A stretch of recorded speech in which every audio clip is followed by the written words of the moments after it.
everybody, thanks for checking out this video here on G4G. Today's soundtrack is brought to you by FM84 Atlas. Kind of a new wave retro synth going on over here. And today we are taking a look at Agent Roflstomp. So we're going to be doing this one in the simulator rather than gearing it up for PvP, but it has PvP ramifications in it. So we're going to start off with the best part first, and then we will work our way down to some lesser possibilities that may be more accessible. So this original group that you're going to see here is all about the agent. However, the other people in the group will be assisting. And I accidentally started this process on the Twitch stream with Mantis being in here, and actually worked out quite good. And Mantis kind of became a relatively good cog in this machine. So, a little bit about this before we start. The idea for this kind of setup began when I was doing the videos on the previous Spec Ops sets. So if you're familiar with my channel and you're a member of the Napalm's Army, you know that I've been doing a series of videos breaking down the previous Spec Ops set pieces into groups of 5 and doing a video on them, and basically working my way forward from Spec Ops 2 up to where we are today. And there's a few of those out, and clearly there's going to be more coming. But while I was investigating one of the sets, a little bit of a spark of an idea began in my brain. And I find it interesting that I'm doing those videos to spark ideas for other people, and here it is giving me an idea for myself. So let's go ahead and jump in and see these guys in action. Now, Mantis can kind of be replaced by Emma in this setup if you don't have Mantis yet. Star-Lord can be replaced with any of the Rising Up people like Heim or Blue Marvel, but we'll be talking about that as things go on over here. You will see that Mantis does a absolute truck ton of work. I mean, she's just single-handedly judo chop, just beating up the enemy team over here like Austin Powers. Okay, so the good thing is Mantis goes before my agent, but more on that in turn 2. We will see that as a fortuitous turn order in the next round. So there's her rising up squat.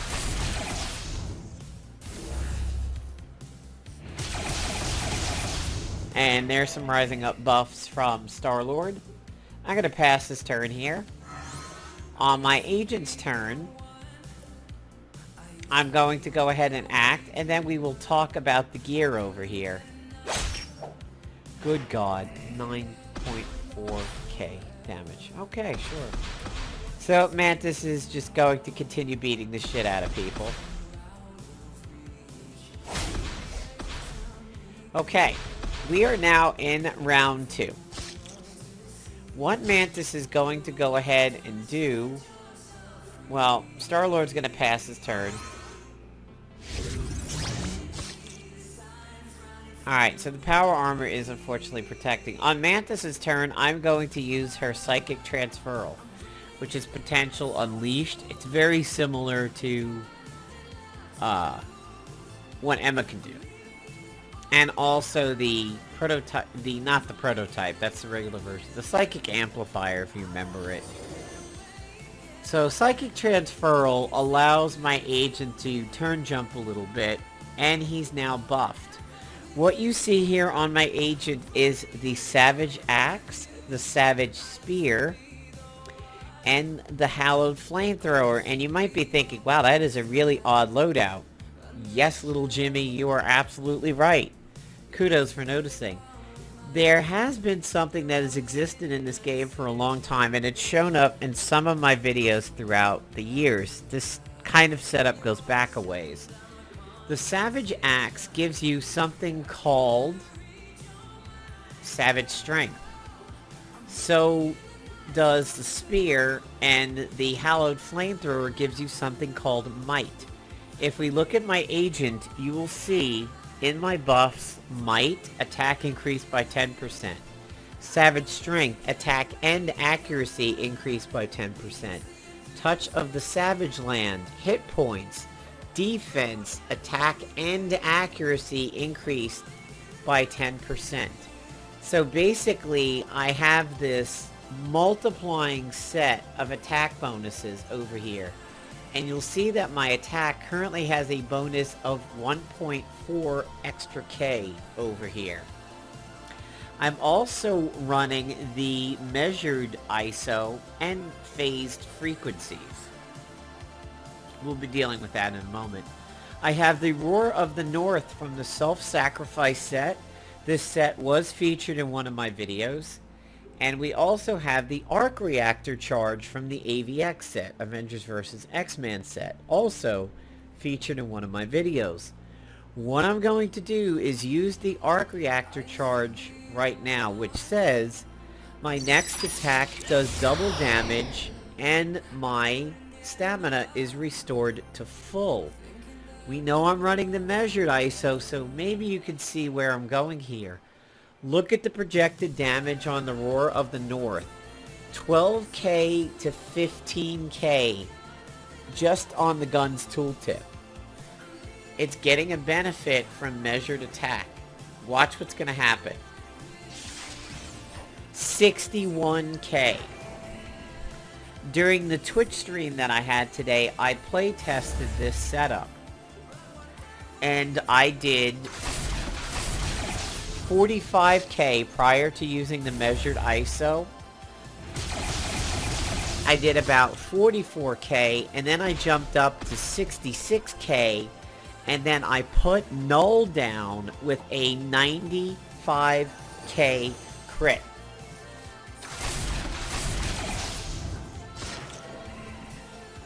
And as you can see, because I got a turn jump,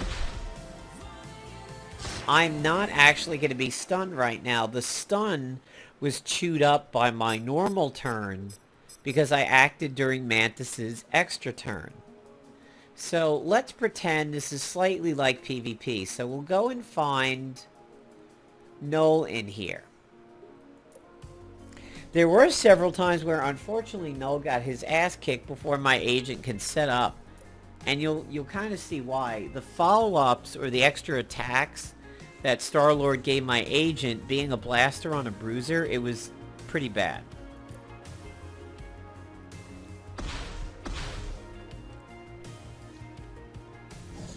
Now this is somewhat of an awkward setup to do in PvP, but it is plausible if you set your team up a certain way. In all honesty, how I would do this set in PvP is I would have a definite protector and a cleanser so that my agent is nice and clean of debuffs right before he does this turn. So if I were to do anything right now, I'd probably just straight up kill Null. So I'm just going to wait my turn. Star-Lord's turn, I'm going to try to get some rising up buffs going.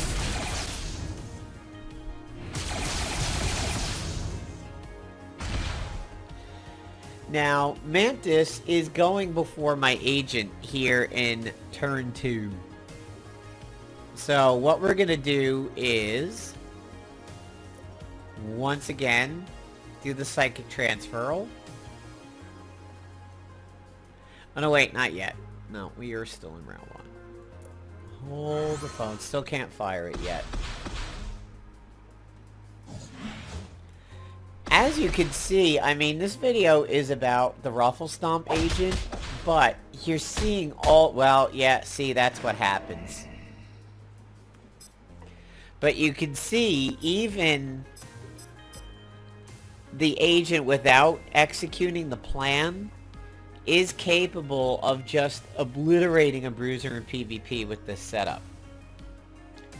It's because of the stack of 3 attack increasing items and a class benefit.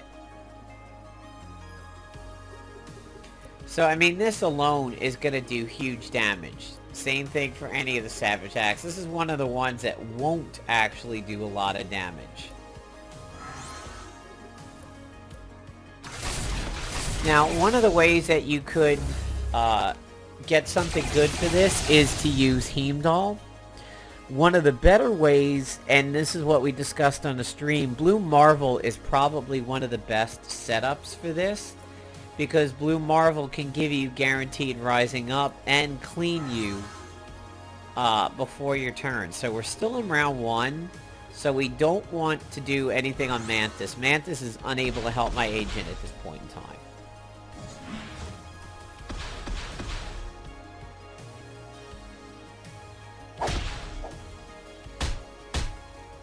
And again, you can see these counters are crazy. Honestly, one of the best things you could do for the agent is probably going to be the triple blaster suit.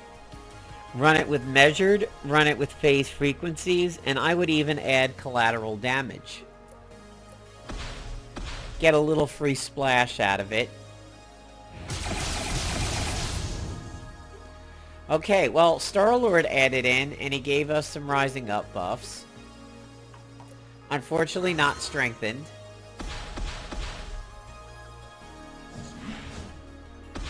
Look at all this work Mantis does. I mean, she's just pummeling him.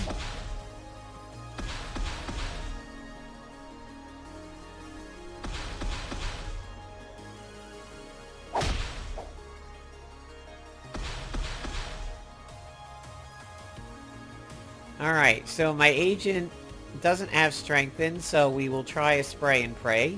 See if I can add some buffs over here. I did get a strengthened on this one, so since we're in round 2, we're going to give my agent Psychic Transferal. Roar of the North is ready. So if we look, I'm at nearly 4,000 attack and almost a 2,000 bonus. Watch the damage this is going to do. The arc reactor charge ensures that my measured ISO is at full power because it says it restores full stamina. So even if I'm going up against a drain team or like one of the brand new tactician suits, this is going to fix that. And here goes the Roar of the North. Oh my god, we broke the 6-digit barrier. 107k damage. There is nobody that is living through that in PvP. So you might say, well, Napalm, I don't have any of those gears. I don't have that set. Well, there are some ways around that. It's hard to do everything the way the arc reactor charge is doing it. It's the absolute best for it. But there are a few other things you can do. There is that damage amplifier, I believe. So if we take a look, damage amplifier, quick action. Target takes 50% extra damage. So you could do that.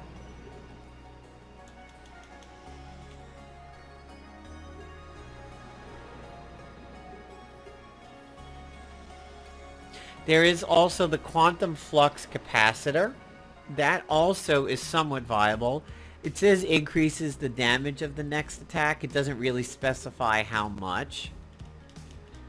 And if you don't have the Roar of the North, we're going to go ahead and test this with the Coulson's Revenge. Now, this is probably more commonly in people's inventories than Roar of the North. But I'm still going to keep the arc reactor charge because we don't want to fluctuate too much. We need a good control group right now, and honestly I think Roar of the North and the arc reactor charge is the absolute best way to go about this. The Roar of the North, piece of trivia, was listed for a long time as having the highest base damage in the game. I don't know that anything is technically stronger than that. So So I'm just going to beat on Null a little bit, even if it gets his bruiser benefit, no biggie. And that happens. Star-Lord is just making my agent a killer.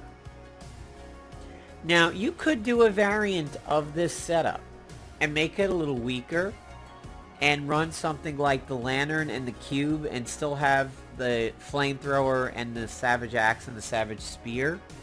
You're not getting the major punch-out that you would of having a Coulson's or a Roar of the North or something like that. But everything your agent does is still going to be super buffed, because you're multiplying your attack values.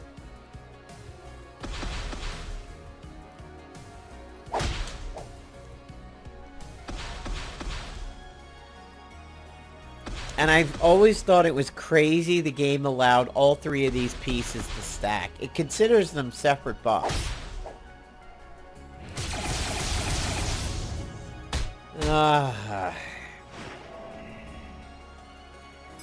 And you may be saying, well, why don't you get rid of the blaster suit so you don't kill Null? The point is, there are so many bruisers in PvP right now between triple bruiser agents and Null and Kurth and everything like that.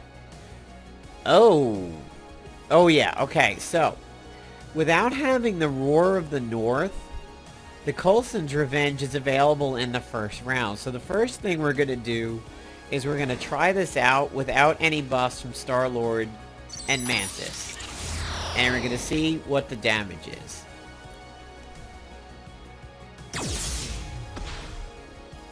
Still enough to just about kill somebody in PvP. I mean, 28k, that takes a lot out of somebody. That's a good baseline. So now we're going to try it with buffs. Because there's lots of people out there who don't want to risk a team up like this to get it into the second round.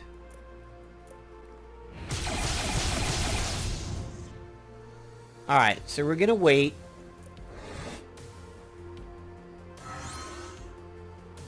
And she's going to wait.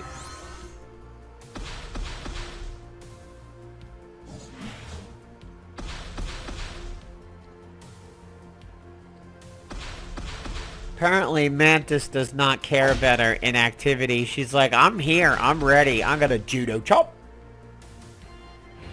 Good, we get a free spray and pray out of Star-Lord. And Mantis, my god. This video's not about her, but she's like trying to steal the spotlight here. Alright. So I'm going to pass my agent's turn. Mantis is going to give me potential unleashed. And let's see what we get out of strengthen. And alright, let's see what we can do without the Roar of the North. But with a Coulson's Revenge. 45k. I mean, that's everything in PvP right now.